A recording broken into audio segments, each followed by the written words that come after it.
Wednesday. Happy hump day. I hope you guys are having an amazing week so far. And this week, we are going to be talking about running your race.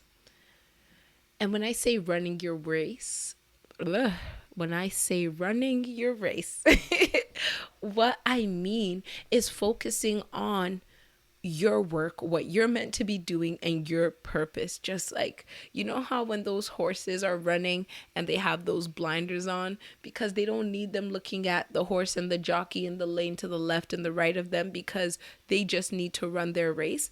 That is what we are going to be talking about today. Because often we find ourselves racing things outside of ourselves. You're racing time, this arbitrary clock of when you should have this by, when you should have that by, why if you aren't doing whatever it is by a certain time, which is usually an age, you're lacking. You're racing the pressures that people have set. And some of these people are our family, our loved ones, our significant others, our bosses, our friends, and the people around us. These pressures and these standards that they have set for you based on their interpretation of when your race should reach certain pit stops. Their interpretation, not yours. Another thing that we race is that we race society, the real and the fake. And I'd say more so the fake, because a lot of what people put out there are their highlight reels, and they put out their highlight reels as if it happened today and they started yesterday, not as if they started 3 years ago and it's finally happening tomorrow. It hasn't even happened yet. And we often feel the need to race against this altered reality. Another thing you race is spite and your enemies. And I think this one really sucks. And I have been a victim, or let me not say a victim, I have been guilty of racing spite and my enemies. This is when people around you have looked down on you. They thought you would never accomplish anything. And now you're like, oh, you thought I wouldn't accomplish that? I'm going to accomplish it 10 times over so I could rub it in your face. And then when you ask me for help, I'm not going to do it because who do you think you are? You didn't have my back. And we race spite. And this is a very risky one. And an example that I always think of is one that I've seen many times where people will break up with somebody. It's always relationships over here, right? I think a lot of examples come up in relationships. So people will break up with their significant other, and now that ex of theirs, it becomes, I'm going to show you what you're missing. You didn't want to be with me. I'm going to meet a guy and get married before you. You didn't want to be with me. I'm going to hit some accomplishments and make sure that you're creeping my stories on Instagram or whatever it is. And you literally begin to run this race of beating someone who, one, may not even be racing you, and two, may not even care when you reach this rushed place that you're trying to get to before them. So yeah, instead, the race you run should be one of faith in your purpose. The race you run should be one of faith in your purpose. You need to run a faith race. When you step outside of your purpose and faith, and this is something that I have seen because I do often, you look at outside measures. You take those blinders off and you look to the left and you look to the right and you see how somebody else is doing it. You see how somebody else is moving and acting and what they're getting and how life is going for them. And panic sets in. Panic sets in. That's when your knees start to wobble. You're like, am I going too slow? And this is because you're measuring yourself on a measuring stick that does not belong to you. And when you're focused on your purpose, you're intentioned. This is what I need to do next. This is right. This is the direction I need to go. Speed relative to other people kind of falls by the wayside, because the reason why you're doing what you're doing is so internal to you that those metrics or those measurements kind of don't really matter anymore. And when you're doing this, you're in the pocket. And when you're in the pocket, you don't see that speed, right? It's not what you're focused on at the end of the day. You see your tasks, you see your ideas, you see your goals, and there's a peace that comes because it feels right. I want you guys to take a moment to think of any time in your life where you've just done something and it just felt right. Because I'm sure you guys have all felt that right feeling before. You might have felt it in yourself. You might have felt it in a meal you were eating. You might have felt it in a person who you were with. But you know that feeling. There's a peace about it. And just because something feels right doesn't mean that there isn't going to be work to do. Of course, there's going to be work to do. When something feels right, it probably requires a level of finesse, a level of maturity, a level of work, because nothing really comes for free. But what happens is that the work that it takes seems worthy of its ups and downs because it's you. It feels good to you. It feels worthy to you. It feels right for you. It feels like it's a part of you or even an extension of you. So everything that it takes, even when it's a struggle, just feels worthy. It's almost like you have the endurance to do it.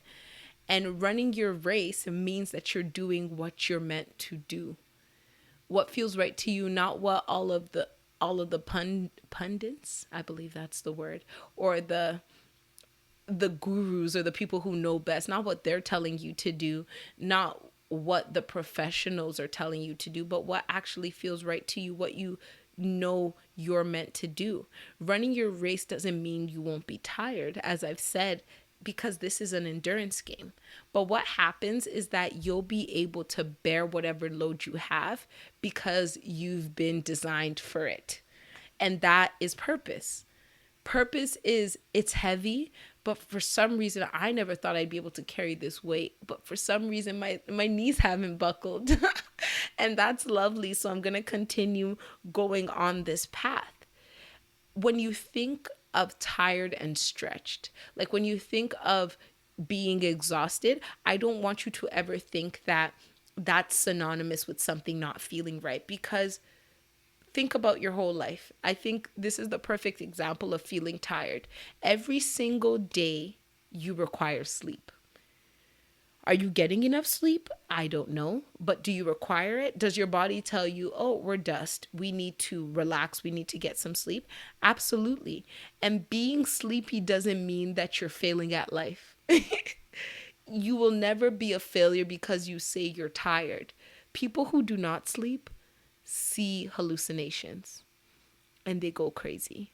So it's very necessary, right? So when you get sleepy, no one ever says, oh, you're failing. How dare you say you want to sleep? That means you're not good at this whole life thing.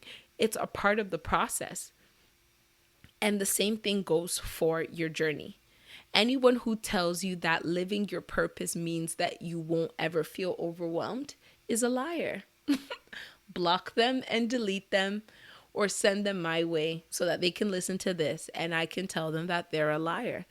It's not true. There will be times where you're overwhelmed because it's a stretching. Like, think about when you have so much work to do, but you're also tired and you need to sleep. You know you need to sleep, but you know you have that work to do. And both of these things are equally important, maybe one more than the other. But that doesn't mean that they both aren't going to get done. Maybe not to the capacity that you want, because there is a give and take. There are some sacrifices. There are some times where we'll have to reduce the amount of the things that we want to do. But it doesn't mean that you're a failure. So being overwhelmed, unfortunately, is also a part of it at times. But when you do what you love, you will have to do work. And another thing I just want to get out of there before I go too far is that those people who say, oh, do what you love and you'll never work a day in your life. Yes, you will. You will work many days. You will probably work nights as well. And I guess the real sentiment behind it, if I'm not being so like so literal, is that things will feel right. And when things feel right, it feels worthy, right? And when work feels worthy, the load of it doesn't feel as exhausting or daunting. Like if somebody tells you to count a pile of pennies to no to no extent, you're going to be like, this is stupid, this is a waste of my time. But if somebody tells you to count a pound of pennies, because each one you count is equivalent to $1,000 that's going to enter into your bank account, that same mundane task now has a purpose behind it that makes it worthy of the work you're doing.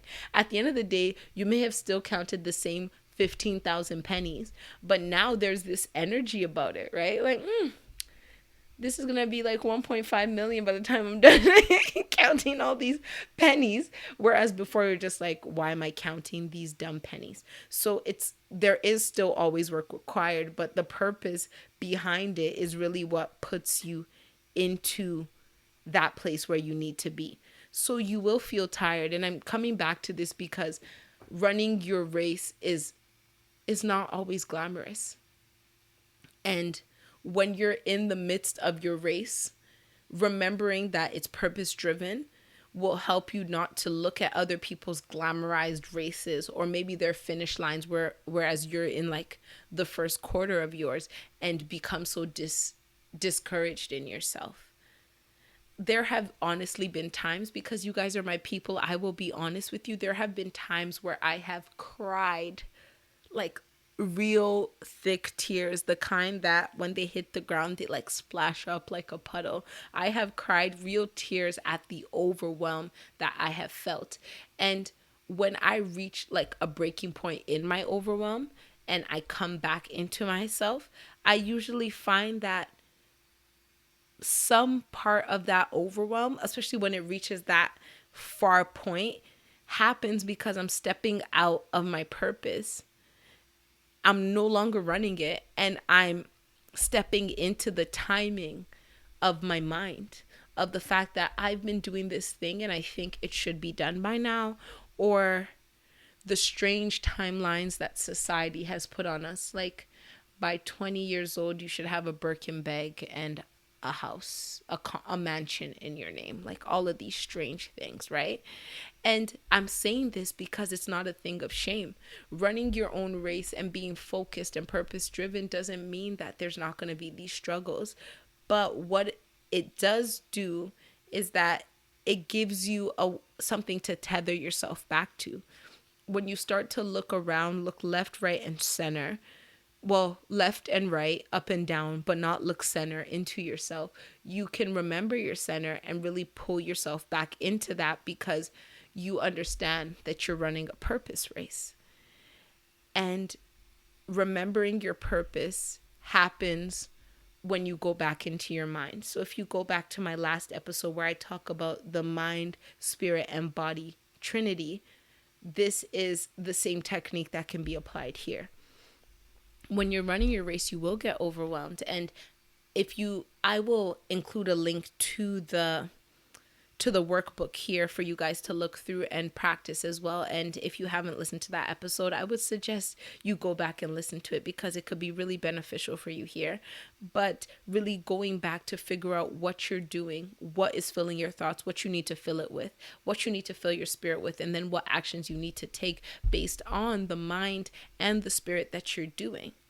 If you're feeling rushed and overwhelmed, you probably have a thought in your mind that you're now forcing your body to enact. A thought that might not be the most honest thought, the realest thought, or the most beneficial thought for you. And if your body is trying to carry this load, as I said, when you're in purpose, the load can be heavy, but you're able to bear it. But if you are not able to bear that load, whatever load it is, please take a step back and ask yourself why, because maybe you've convinced yourself to carry a load that you weren't equipped for. Either because it's not your purpose, either because you've outgrown it, or because it's just not what you're meant to be doing. So you need to reset. And I have the resources for you. I have this workbook that you can just go look at, and I am linking it for you so that it can really help you. This week or even this month is really about mindset, because I think that's just what I was inspired to talk about for this month, and I want to put it out there and help you guys in any way possible. And with that, the words to live by are face front. This is something that my mom used to say to us when we were little. She would always say, face your front, face your front, face your front. And it was annoying because as a nosy child like myself, I liked to look left and right all the time. What's in my front? Nothing interesting. The action is to the sides and a little bit to the back of me, right? So this, now growing up, I am seeing that this couldn't be more true. It's very important to face your front. Look at the things that are important to you. Focus on your race and do not get distracted. Like, I know we're human beings. We're going to get distracted. We're going to feel shame. We're going to feel inferior. And these feelings are fine as long as we don't let them stay too long. Right? Thoughts will enter into our head all the time. Thoughts that we don't want around. But what do we do with those thoughts? Do we allow them to fester? Or do we say, oh, hey, you don't belong here, to the back of the line, or to the exit you go? So really face your front and run your race. And as I said, the resource is in the show notes for you if you need them. I really hope that they help. Thank you guys so much for listening. Like, share, review, subscribe, leave a comment. Have an amazing week, and I'll talk to you next Wednesday. Bye.